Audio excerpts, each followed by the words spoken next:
केंद्र सरकार police reform, judicial reform और एडमिनिस्ट्रेटिव रिफॉर्म करने जा रही है और केंद्र सरकार अब सुनिश्चित करेगी कि मुकदमों का फैसला 1 साल के अंदर हो जाए। 1 साल के अंदर डिस्ट्रिक्ट कोर्ट का फैसला, 1 साल के अंदर हाई कोर्ट का फैसला और 1 साल के अंदर सुप्रीम कोर्ट का फैसला।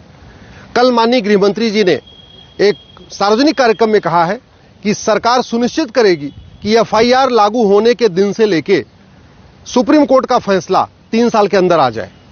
अब टोटल फैसला अगर district court, high court, supreme court का 3 साल में आएगा, इसका मतलब यह हुआ कि डिस्ट्रिक्ट कोर्ट का फैसला 1 साल में हो जाएगा, हाई कोर्ट का भी 1 साल में हो जाएगा और सुप्रीम कोर्ट का भी 1 साल में हो जाएगा। मैं बहुत दिन से इसके लिए प्रयास कर रहा था और इसके लिए माननीय प्रधानमंत्री और गृहमंत्री जी को धन्यवाद देता हूं, उनका आभार व्यक्त करता हूं कि जस्टिस विद इन ईयर के ऊपर कम से कम सरकार ने गंभीरता के साथ चिंतन शुरू किया है। इसके पहले किसी भी सरकार ने, केंद्र सरकार ने और न किसी राज्य सरकार ने जस्टिस विद इन ईयर के बारे में सोचा था।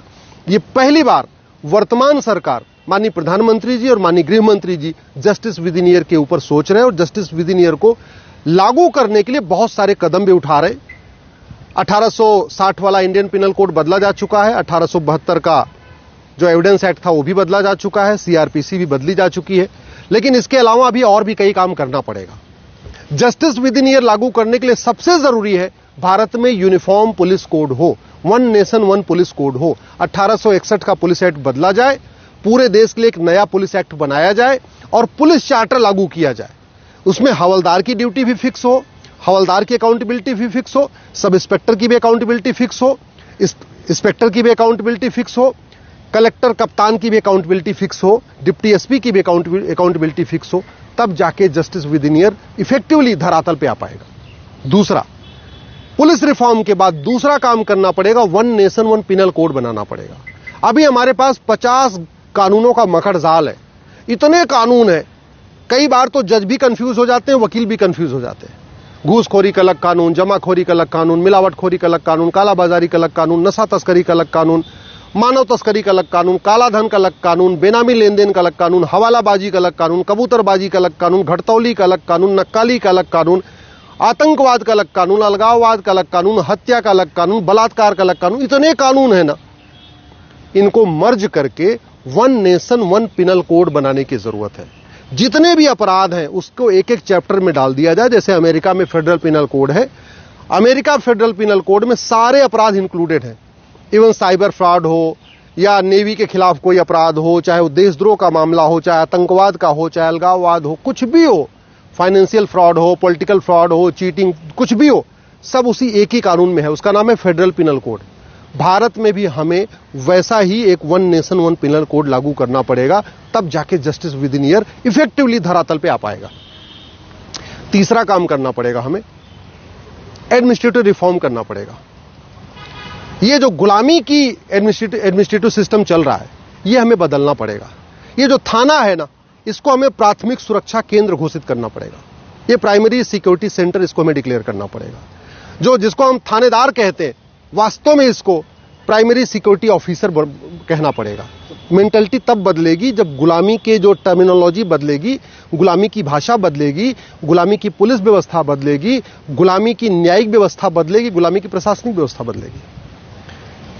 एडमिनिस्ट्रेटिव रिफॉर्म करना पड़ेगा, जुडिशियल रिफॉर्म करना पड़ेगा, जुडिशियल चार्टर लागू करना पड़ेगा, जजों की अकाउंटेबिलिटी और रिस्पॉन्सिबिलिटी तय करनी पड़ेगी, कौन सा केस कितने दिन में तय करना, इसको तय करना पड़ेगा, और जो सबसे इंपॉर्टेंट है वो एविडेंस एक्ट को बदलना पड़ेगा। भारत में झूठ बोलना अपराध नहीं है। जब तक झूठ को जघन्य अपराध नहीं घोषित करेंगे, तब तक मुकदमों की बाढ़ आई रहेगी।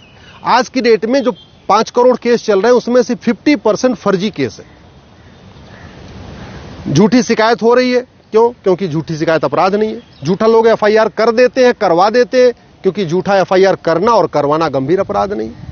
पुलिस के लोग झूठी जांच कर देते हैं पैसा लेके, क्योंकि भ्रष्टाचार आम बात हो चुकी है और झूठी जांच करने पर कोई दंड नहीं मिलता।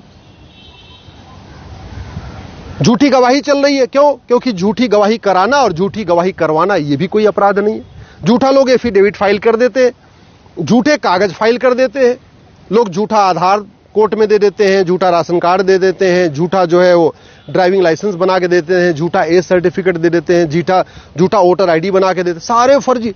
झूठी वसीयत हो जाती है, झूठी विरासत हो जाती है। उत्तर प्रदेश के जौनपुर जिले में एक व्यक्ति का मुकदमा 40 साल से चल रहा और 40 साल में यह नहीं तय हो पाया कि उनकी मृत्यु 31 मार्च को हुई थी कि 2 अप्रैल को हुई थी। एक पार्टी ने कहा इनकी मृत्यु 31 मार्च को हुई थी, दूसरी पार्टी ने कहा इनकी मृत्यु 2 अप्रैल को हुई थी। दोनों पार्टियों ने एक वसीयत करा रखी है। 40 साल में भी तय नहीं हो पाया कि किसकी वसीयत असली है, किसकी वसीयत नकली है। नकली वसीयत क्यों बन गई? क्योंकि नकली वसीयत बनाना और नकली वसीयत बनवाना गंभीर अपराध नहीं। कल पंजाब में मां बेटे ने मिलकर एयरफोर्स की जमीन को बेच दिया। क्यों? क्योंकि फर्जी जमीन, कागज के जरिए जमीन बेच देना कोई गंभीर अपराध नहीं। और सब मिले, ऐसा जो पंजाब में हुआ उसमें सब मिले होंगे, तहसीलदार भी मिले होंगे, पेशकार भी मिले होंगे, लेखपाल भी मिला होगा, कानून को भी मिला होगा, रजिस्ट्रार भी मिले होंगे। और ये क्यों मिल गए? क्योंकि पैसा मिल गया और उनको कानून का खौफ नहीं है कि हम पकड़े जाएंगे तो कुछ होगा। तो जब तक एविडेंस एक्ट नहीं बदला जाएगा, झूठ गंभीर अपराध नहीं होगा, झूठ पकड़ने के लिए नार्को पॉलीग्राफ ब्रेन मैपिंग कानून नहीं बनेगा, तब तक मुकदमों की जो बाढ़ आई हुई है ये कम नहीं हुई है। लेकिन जैसे ही ये cancer justice with in year लागू हो जाएगा, आप ये मान के चलिए भारत की 50% समस्या खत्म हो जाएगी। आज गांव में एक दबंग एक गरीब की जमीन पे कब्जा कर लेता है, क्योंकि उसको पता है कि जमीन पे कब्जा कर लो, 40-50 साल इस पे खेती करो या इसको यूज करो, 40-50 साल मुकदमा चलेगा और बहुत होगा, हार जाएंगे मुकदमा तो जमीन वापस कर देंगे। जब तक ये कानून का खौफ नहीं होगा कि दूसरों की जमीन पे कब्जा करूंगा तो हमारे ऊपर बहुत बड़ा जुर्माना लगेगा। जब तक कानून का खौफ नहीं होगा कि अगर हम चोरी करेंगे तो चोरी का माल तो देना ही पड़ेगा, इसके अलावा बहुत बड़ा जुर्माना लगेगा। जब तक ये कानून का खौफ नहीं होगा कि अगर हम भ्रष्टाचार करेंगे तो जितना भ्रष्टाचार किया वो तो जाएगा, हमारी नागरिकता भी खत्म होगी, हमारी प्रॉपर्टी भी 100% जब्त होगी और हमें आजीवन कारावास, फांसी होगी, तब तक भ्रष्टाचार नहीं रुकेगा। तो जस्टिस विद इन ईयर शुरू हो जाएगा तो धीरे धीरे अपराध पर रोक लगना शुरू हो जाएगा। आज की डेट में थाने भ्रष्टाचार के अड्डे बने हुए हैं, तहसील भ्रष्टाचार का अड्डा बना हुआ है, डिस्ट्रिक्ट कोर्ट भ्रष्टाचार का अड्डा बना हुआ है, चाहे वो हेल्थ डिपार्टमेंट हो, चाहे एजुकेशन डिपार्टमेंट हो, चाहे पुलिस डिपार्टमेंट हो, सबके भ्रष्टाचार का अड्डा बना हुआ है। क्योंकि उनको पता है भ्रष्टाचार कर लो कुछ होगा नहीं। और ये क्यों कुछ नहीं हो रहा है? क्योंकि हमारे देश में गवाहों के बयान पे न्याय होता है। हमारे देश में झूठ को पकड़ने के लिए नार्को पॉलीग्राफ ब्रेन मैपिंग कानून नहीं है। कन्हैयालाल की हत्या जिसने किया उसने खुद ही वीडियो बनाया और उसने कहा मैंने मारा है। कन्हैयालाल का परिवार कह रहा है कि इन 2 लोगों ने हमारे कन्हैयालाल को मारा, और कन्हैयालाल को जिन 2 लोगों ने मारा वो खुद ही कह रहे हैं हमने मारा है। फिर भी आराम से बैठे हुए, अभी भी गवाहों के बयान पे चल रहा है, गवाहों का बयान चल रहा है। 106 गवाह में सभी केवल 6 लोगों की गवाही हुई, 100 लोगों की गवाही नहीं हुई। 1990 में एक आतंकवादी ने 4 हमारे एयरफोर्स के जवानों को मार दिया। उसने मारने के बाद टीवी पे बोला मैंने मारा हुआ है। जिसके परिवार को मारा गया वो कह रहे हैं हाँ इस आतंकवादी ने मारा, और फिर भी वो जेल में बैठ के बिरयानी खा रहा है। क्यों? क्योंकि हमने नार्को पॉलीग्राफ ब्रेन मैपिंग कानून नहीं बनाया। एक व्यक्ति ने बोला था 15 मिनट के लिए पुलिस हटा लो, हिंदुस्तान से हिंदुओं को खत्म कर दूंगा, और वो जेल में नहीं है, वो बाहर बैठा हुआ है, उसके चुनाव लड़ने पे भी रोक नहीं लगी है। क्यों? क्योंकि कानून घटिया है और झूठ पकड़ने के लिए नार्को पॉलीग्राफ ब्रेन मैपिंग कानून नहीं है। आतंकवादियों के खिलाफ कोई गवाही देने आता नहीं है। जो अलगाववादी हैं, जो बड़े बड़े पॉलिटिशियन हैं, बड़े बड़े नेता हैं, जो दबंग हैं, उनके खिलाफ कोई गवाही देने आता नहीं है, तो सबूत के अभाव में बरी हो जाते हैं। चाहे वो माओवादी हैं, चाहे नक्सली हैं, चाहे ड्रग स्मगलर है, चाहे हथियारों के सप्लायर है, चाहे वो जिहादी है, चाहे वो बड़े मिशनरीज हैं जो कन्वर्ट करने का काम करते हैं, उनके खिलाफ कोई गवाही देने नहीं आता। और कोई आता है तो उसको खरीद लेते हैं पैसा पे, 10-20 लाख रुपए दे दिया, गवाह खरीद लिया। तो जब तक ये गवाही वाला सिस्टम चलेगा और गवाहों के बयान के आधार पर सजा होती रहेगी, तब तक भारत में जस्टिस विद इन ईयर नहीं हो सकता। जस्टिस विद इन ईयर लागू करने के लिए एविडेंस एक्ट को बदलना पड़ेगा, झूठ को गंभीर अपराध घोषित करना पड़ेगा और झूठ पकड़ने के लिए नार्को पॉलीग्राफ ब्रेन मैपिंग कानून बनाना पड़ेगा।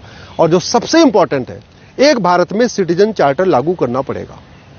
सिटीजन चार्टर का लागू करके ये उसमें साफ साफ लिखना पड़ेगा, अगर आप चीटिंग, फ्रॉड, फोर्जरी करते पकड़े गए, आपकी सिटीजनशिप खत्म हो जाएगी। आपने अगर झूठी गवाही दिया तो आपकी सिटीजनशिप खत्म हो जाएगी। आपने झूठा एफआईआर करवाया तो आपकी सिटीजनशिप खत्म हो जाएगी। आपने झूठा एफिडेविट साइन किया, आपकी सिटीजनशिप खत्म हो जाएगी। अगर आपने भारत का कोई झूठा कागज बनवाया, झूठा पासपोर्ट बनवाया, झूठा ड्राइविंग लाइसेंस बनवाया, झूठा बर्थ सर्टिफिकेट बनवाया, झूठा वोटर आईडी बनवाया, झूठा एज सर्टिफिकेट बनवाया, झूठा इनकम कोई भी आपने अगर फर्जी कागज बनवाया तो आपकी सिटीजनशिप खत्म हो जाएगी। जब ये कानून खौफ हो, जब ये कानून बनेगा और इसका खौफ पैदा होगा, तब जाके भारत में जस्टिस विद इन ईयर हो पाएगा।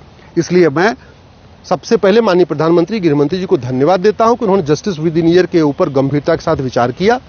लेकिन अब समय आ चुका है कि पुलिस रिफॉर्म करे, पुलिस चार्टर लागू करे, जुडिशियल रिफॉर्म करे, जुडिशियल चार्टर लागू करे, एडमिनिस्ट्रेटिव रिफॉर्म करे, एडमिनिस्ट्रेटिव चार्टर लागू करे और एक सिटीजन चार्टर लागू करके झूठ को जघन्य अपराध घोषित कर दे। झूठ पकड़ने के लिए नार्को पॉलीग्राफ ब्रेन मैपिंग कानून बना दे। आधे मुकदमे फर्जी आने बंद हो जाएंगे और जो बचे हुए हैं इनका फटाफट फैसला हो जाएगा। एक साल के अंदर सबका फैसला हो जाएगा।